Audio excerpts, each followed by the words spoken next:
Hey everyone, what's up and welcome back to the Shiny Raiko channel. Now today I'm going to go through my Pendulum deck profile for everyone. For anyone who's new to the channel, the reason why I am playing my version of Pendulum Magician is simply because Nibiru is just too strong. Facts. Just raw facts. And a lot of persons don't like to talk about the elephant in the room, which is Nibiru, but it will immediately end majority of Pendulum players' turn instantly. Because by the time you pendulum someone you don't have a negate guaranteed, you're going to lose. Right then and there. The deck profile, I want to go through it real quick because I'm not going to do a combo in this video. Next video is going to be a combo. First one up, we have the first two cards. Joker, easily an MVP. Double Pen Sork. Then we have Oddeye Synchron. He's truly just here because he's a Pendulum tuner, and there's not much to select from because Hulky Fibrax can only summon like 4, so it's not a wide selection. Then we have Celestial, so his purpose is that he exists. If he didn't exist, he would find no space in the deck. And it's not a bad card in terms of you can normal summon and just synchro summon with him with your scales. So you go extremely far with him.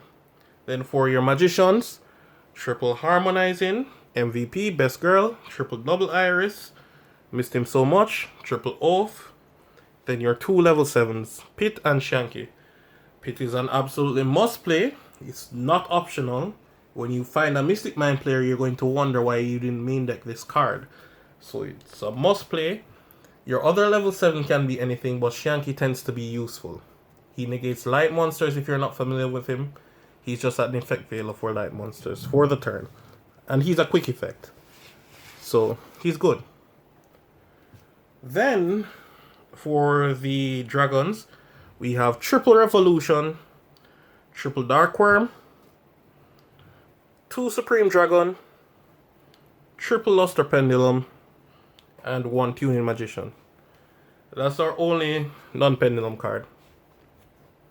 I'm playing Luster at 3 in this combo because it's not a bad opener considering I took out White Wing. It's not a bad opener because I'll do the exact same combo and I'll still end on 4 or 5 interruptions with just 3 cards. So if you guys, yes, you guys like combos, so let's do a combo in the video. I didn't intend to, but let's just do it. Moving on for the spells and traps. Triple Duelist Alliance, I'm really concerned that card gets touched. Triple Pen Call, we have Foolish and Shrine. You could play 2 Shrines if you want, but really and truly the deck is so consistent and normally never need Shrine when I open it, which is not good. Might cut it overall. Then we have Call By and Star plus Time Pendulum Graph. And that rounds it up for your spells and traps. Onto your extra deck. Extra deck, 1 fusion in the form of Vortex. Then we have Iggy Azalea, Dragite, and Boral Savage. Now Dragite might be cut from the deck simply because it's not a dragon, so it doesn't facilitate every single thing. So I might take it out for a Void Augur. The reason why is that if something goes wrong, Revolution Dragon can Monster Reborn almost my entire extra deck. However, because it's not a dragon, I can't Monster Reborn, it's a rock. And to make matters worse, I don't know why Konami made Dragite a hard once per turn. Like, you could have just made it once per turn and that would have been fine. Why hard once per turn? I guess they didn't want us to summon multiple, but as in, like, the card got a serious unnecessary nerf. For your first Exceed is Abyss Dweller. This is 16 cards that I'm going to reveal. I'm going to take your guys' opinion on removing which one.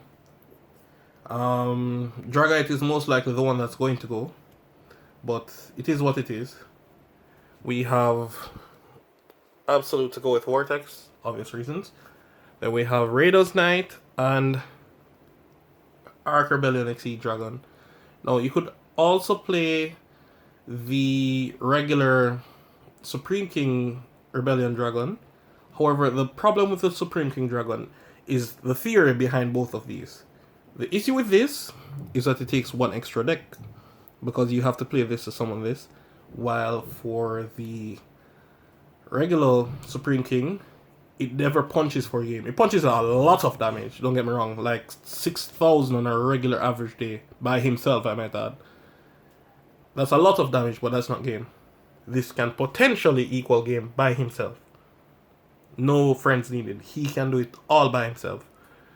So why would I give up almost guaranteed game for high amount of damage but not game? So I can't really give up on this card. This card is good.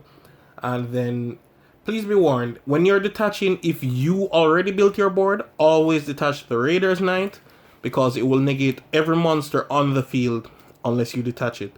While it has an Exceed material, it will negate the entire field when you're using this effect. If you don't know what the card does, you gain the attack stat. Detach 1, you gain the attack stat of every monster on the field. So you with all these big 3,000 boxes, it alone is going to punch for something like 16,000 into a random monster. So it's almost always going to be game. But the thing is, you don't want to negate your monster negates by having this attached. And it won't be destroyed by card effects because you exceed summon it. Moving on, spend too long on that. We have the Link monsters. We have Cross Sheep, IP, Hulk, Double Selene, Nightmare Unicorn, Apollosa, and Unchained. This should really be access code toggle, because I'm not going to spend $180 on a piece of cardboard. I'm going to play this instead, but there is no substitute for access code. Access code is very good. You shouldn't be playing Yu-Gi-Oh without it. So if you can't afford the access code, there you go. If you can't, I'm giving you a free outlet in the form of this. So it is what it is. One card needs to be cut from the extra deck, and I'm most likely going to cut Dragite. As I mentioned, he's not a dragon, but he can always be replaced by Void Ogre, which does the exact same thing, without me requiring to have a water engrave, because sometimes that becomes an issue with Dragite. It's not really hard to get a water engrave, because most likely before you see this, you'll almost always see Absolute. But in the rare scenarios when I'm just going for instant damage, Dragite doesn't have a negate behind him, which is an issue. So it is what it is. I'm going to go to a combo, because I don't like to disappoint you guys. I know you guys like your combos. Alright guys, for this combo, I'm going to feature Luster. The reason why is that persons don't really get why I play it. You have to play at least one just for your Ignisto. It's free ammunition. You should be playing at least a minimum of 2 to do certain combos in your deck. 3, you can play 3, it's not the end of the world. Alright, so this will require one more Magician. It doesn't matter, as long as it's a level 4 or Oath, you can do the entire combo. So let's work with Oath. Oath is normally something you want to see anyways. So obviously we're going to pen call Darkworm, and we're going to add Harmonizing plus any high scale, preferably Celestial Magician, because if my opponent destroys my monster, it becomes suddenly a monster born on them. I'm going to use Darkworm's effect to add gate 0 and summon itself. It's 2 separate effects, don't get me wrong. So we're going to add the gate 0, and we can scale up from now because we don't really want to make any mistakes. Normal summon Luster Pendulum, then you can link. What we're going to link someone into is our Halky Fibrax. Halky effect will summon Tudy Magician, and you link up with both of them to go into Selene. Selene will get a total of 3 counters because you have Pendulum Calling Grave. So you can remove 3 and reborn your Tuning Magician. Then you will link up into your Apollosa. So this is the way to stop Nibiru. Persons who play Pendulum after a while learn this is the trick to it. You have to summon Apollosa first. There's not really much in the game of Yu-Gi-Oh! That can stop it. Baroness can do the work for you actually, but I don't expect everyone to have a Baroness by now. But you can make Baroness the 5th summon and stop the Nibiru there. But if not, this is what it is. You have to summon Apollosa first. Now it's time to Pendulum summon. Remember, you really should have 1 extra card, but it does not matter to do this combo. You can actually put it anywhere, but I just like seeing it like this. Now this is the Pendulum summon, and you'll get your harmonizing effect. You will summon Double Iris. Now I am required to do this specific combo because I saw Luster. With Luster, you're locked into doing this combo because you can only go for a Draco Slayer with it. You can do other combos, of course, but this is the most preferred way to do things. So you're going to Synchro, Ignisto, then use Tuning Effect to summon itself, and Synchro with Gate 0. This way you make Savage Dragon, you equip Selene, this way it gets 3 counters.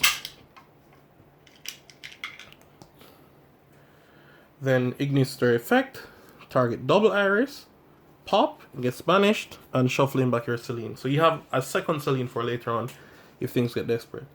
You will now get your Double Iris effect to get your Time Pendulum Graph. Time Pendulum Graph can wrap up the entire game by itself at this point. However, you will now use Ignister's effect to summon a next Luster Pendulum from your deck. So if you had drawn one, don't worry, it's not an issue. That's why you play more than one. From here, you will link into... Apologies, where is my IP Masquerena? IP. I don't like summoning it here. I don't know why. I prefer here. Set your card, and this is the end board. Now, you might be like, okay, how much interruptions is this? Well, the Apollousa is 2 monster negates.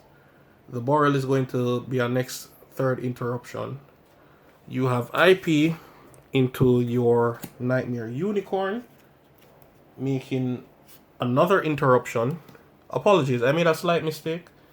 You can use Oath to get back your harmonizing, that way you have a monster to pitch for your Nightmare Unicorn. So that was 5 interruptions in total. Apologies, that was 4. And your 5th interruption should be Time Pendulum Graph. Now the reason why you want to do this combo more often than none is because, my apologies, Dark Ruler no more exists. You see, with Dark Ruler no more, all your monsters become absolutely useless. While, if they have Dark Ruler, you'll at least have the Time Pendulum Graph. So instead of having strictly 5 monster interruptions rather, you don't fold like a chair because you're putting Dark Ruler no more and then walk through your board. You have Time Pendulum Graph to be a little bit of a defense. And please remember, it's going to grab 2 cards because these can't be destroyed because of Pendulum Call. And if they destroy Savage Dragon, by example, Battle or Raigeki or something, Lightning Storm, Celestial will immediately summon it back because I synchro summoned it. Unfortunately, it doesn't bring back Link monsters, but it brings back Synchro Fusion Exceed. So you're good there. So this is just a little quick combo for you guys, and I'm sure you guys should already know this combo. I've done it before for you guys. I'm going to show you guys a brand new combo next video. Alright guys, so rate, comment, subscribe, and I'm out. So peace.